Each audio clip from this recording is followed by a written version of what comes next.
The room fell silent the moment the number appeared on the screen, $10 million, bold and glowing, like a dare no one was brave enough to accept. It wasn't just money. It was desperation wrapped in opportunity, a final gamble from a company on the brink of collapse.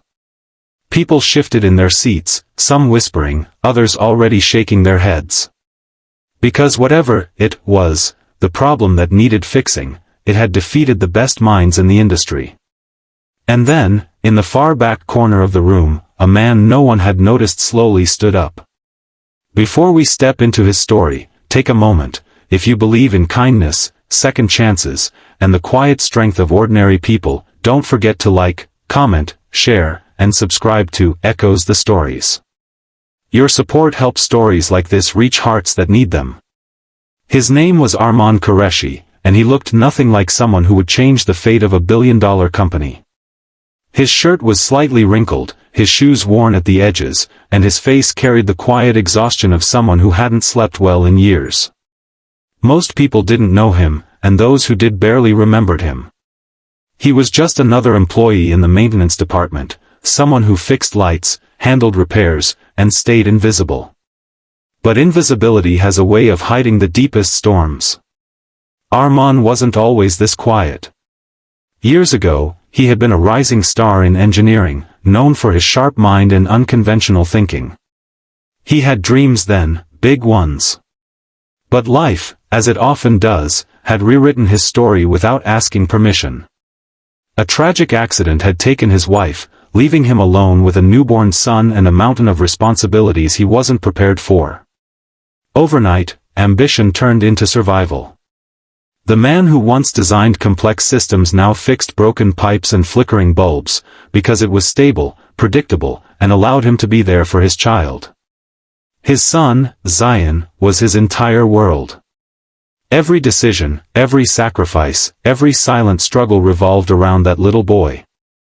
Nights were spent helping with homework, mornings were rushed with packed lunches and sleepy smiles, and in between, Arman carried a quiet guilt, the feeling that somewhere along the way, he had abandoned his own potential. Meanwhile, the company he worked for, Virion Dynamics, was drowning. A critical system failure had crippled their flagship technology, costing them millions every day. Experts had been flown in from across the globe, consultants had pored over data, and engineers had worked around the clock. Nothing worked. The problem was too complex, too unpredictable, almost as if the system had developed a mind of its own. That was when the CEO, Karim Halvorson, made the announcement. $10 million to anyone who could fix it. Not just employees, anyone. It was a bold move, but also a desperate one. The company was weeks away from shutting down. Arman hadn't planned to attend the meeting. He had only been there because a faulty air conditioning unit needed checking. He stood at the back, tools still in his hand, listening as experts debated theories he had once understood intimately. Something stirred inside him, a flicker of the man he used to be. For days after that meeting, he couldn't shake the feeling. At night, after putting Zion to bed, he would sit at the small dining table, staring at old notebooks filled with equations and sketches from a life he had buried. The problem the company was facing, it wasn't impossible. It was just, misunderstood. But stepping forward meant risking everything. It meant exposing himself to scrutiny, to failure, to the possibility that he wasn't the man he used to be. Still, something stronger than fear began to grow. Maybe it was love. Maybe it was the quiet hope that he could give his son a better future. Or maybe it was simply the realization that running away from his own potential had cost him more than he could afford. On the fifth day, he made his decision. When Arman stood up in that crowded room, people barely noticed at first. The conversation continued, filled with technical jargon and frustration. It wasn't until he cleared his throat, softly, almost apologetically, that a few heads turned. He didn't look confident. He didn't look like a hero. But there was something in his eyes, something steady, something unshaken. He walked to the front slowly, aware of the skeptical glances, the quiet whispers. The CEO studied him with curiosity, perhaps wondering if this was a joke. But Arman didn't hesitate. He simply said he wanted to try. What followed was not a moment of instant brilliance, but a process, painful, uncertain, and filled with doubt. Arman spent hours analyzing the system, often staying late into the night after everyone had left. He wasn't trying to prove anyone wrong. He was trying to understand. The problem, as it turned out, wasn't just technical. It was human. The system had been designed with layers of complexity, built by different teams over time, each adding their own solutions without fully understanding the whole. It wasn't broken, it was overwhelmed. Like a mind carrying too many thoughts, it had collapsed under its own weight. Arman approached it differently. Instead of adding more fixes, he began removing them. Simplifying. Stripping away the unnecessary. It was a risky approach, one that others had dismissed as too basic. But sometimes, the simplest solutions are the hardest to see. Days turned into nights, and nights into early mornings. Arman barely slept. His hands trembled from exhaustion, his eyes burned from staring at screens, but he kept going. Because every time he thought about giving up, he saw Zion's face. There were moments when he almost walked away. Moments when the system seemed to fight back, undoing hours of progress in seconds. Moments when the weight of expectation, his own and others, felt unbearable. But he didn't stop. And then, one quiet afternoon, it happened. The system stabilized. At first, no one noticed. There was no dramatic sound, no flashing lights. Just a subtle shift, a calm where chaos had once been. The numbers began to align, the errors disappeared, and the system worked. People gathered around, disbelief turning into astonishment. Engineers double-checked the data, then checked it again. It was real.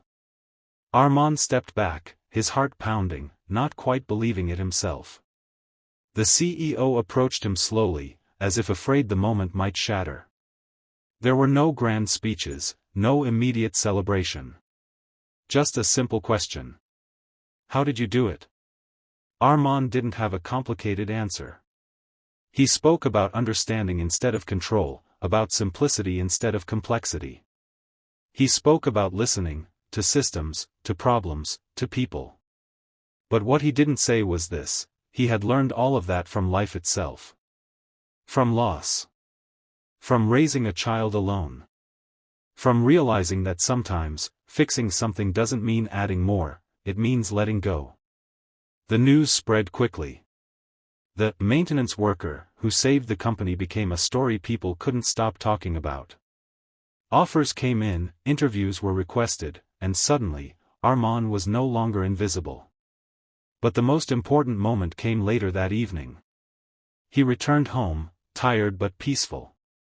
Zion ran to him, wrapping his small arms around his father's waist. Arman held him tightly, feeling something he hadn't felt in a long time. Relief. Not because of the money. Not because of the recognition. But because, for the first time in years, he felt like himself again. And that was worth more than anything. The $10 million changed their lives, of course.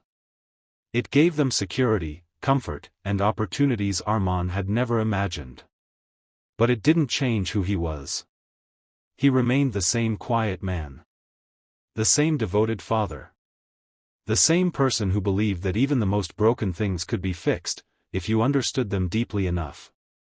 As time passed, Arman used his success not just for himself, but for others. He funded education programs, helped struggling families, and quietly supported those who reminded him of who he once was. Because he never forgot. He never forgot the nights of doubt. The weight of responsibility. The fear of being invisible forever. And maybe that's why his story matters. Because it reminds us that greatness doesn't always arrive with noise. Sometimes, it stands quietly in the back of the room, waiting for the courage to step forward. If this story touched your heart, take a moment to like, share, and comment, it truly helps these stories reach more people who might need a little hope today. And before we close, here's a special request. Comment, "I believe in second chances," if you felt inspired by Arman's journey. Because in the end, this isn't just a story about fixing a system. It's a story about rediscovering yourself. About finding strength in the quiet moments. About realizing that no matter how far life takes you from your dreams, it's never too late to find your way back.